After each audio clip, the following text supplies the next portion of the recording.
Marc, chapitre 15. Dès le matin, les chefs des prêtres tinrent conseil avec les anciens, les spécialistes de la loi et tout le Sanhédrin. Après avoir attaché Jésus, ils l'emmenèrent et le livrèrent à Pilate. Pilate l'interrogea. « Es-tu le roi des Juifs ?» Jésus lui répondit. « Tu le dis. » Les chefs des prêtres portaient contre lui beaucoup d'accusations. Pilate l'interrogea de nouveau. « Ne réponds-tu rien ? Vois tous les témoignages qu'il porte contre toi. » Mais Jésus ne répondit plus rien, ce qui étonna Pilate. À chaque fête, il relâchait un prisonnier, celui que le peuple réclamait. Il y avait en prison le dénommé Barabbas avec ses complices pour un meurtre qu'ils avaient commis lors d'une émeute. La foule se mit à demander à grands cris ce qu'il avait l'habitude de leur accorder. Pilate leur répondit. « Voulez-vous que je vous relâche le roi des Juifs ?» En effet, il savait que c'était par jalousie que les chefs des prêtres avaient fait arrêter Jésus.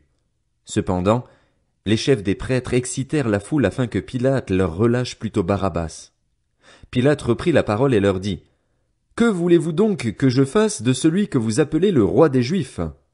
Ils crièrent de nouveau. « Crucifie-le !»« Quel mal a-t-il fait ?» leur dit Pilate. Ils crièrent encore plus fort. « Crucifie-le !»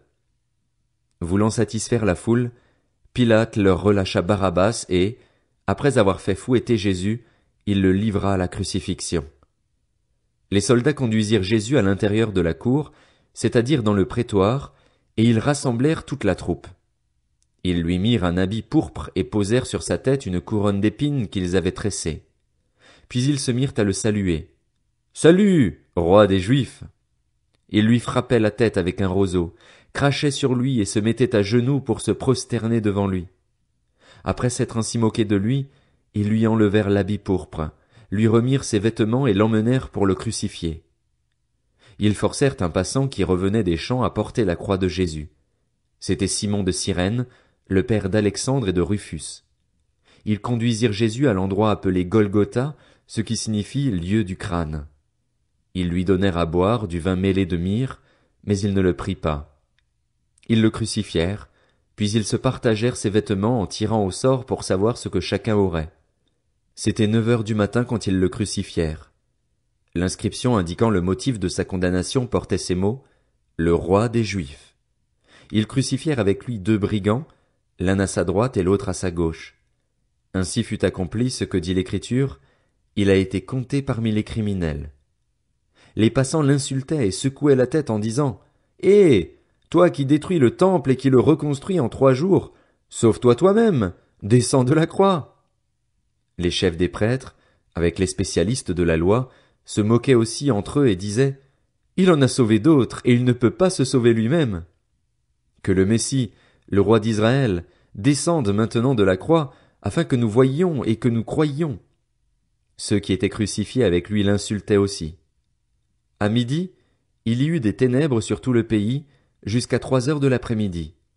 Et à 3 heures de l'après-midi, Jésus s'écria d'une voix forte, « Éloi, Éloi, lama sabachthani » ce qui signifie, « Mon Dieu, pourquoi m'as-tu abandonné » Quelques-uns de ceux qui étaient là, après l'avoir entendu, disaient, « Voici qu'il appelle Élie. » Et l'un d'eux courut remplir une éponge de vinaigre, il la fixa à un roseau et lui donna à boire en disant, « Laissez donc, voyons si Élie viendra le descendre de là. » Cependant, Jésus poussa un grand cri et expira.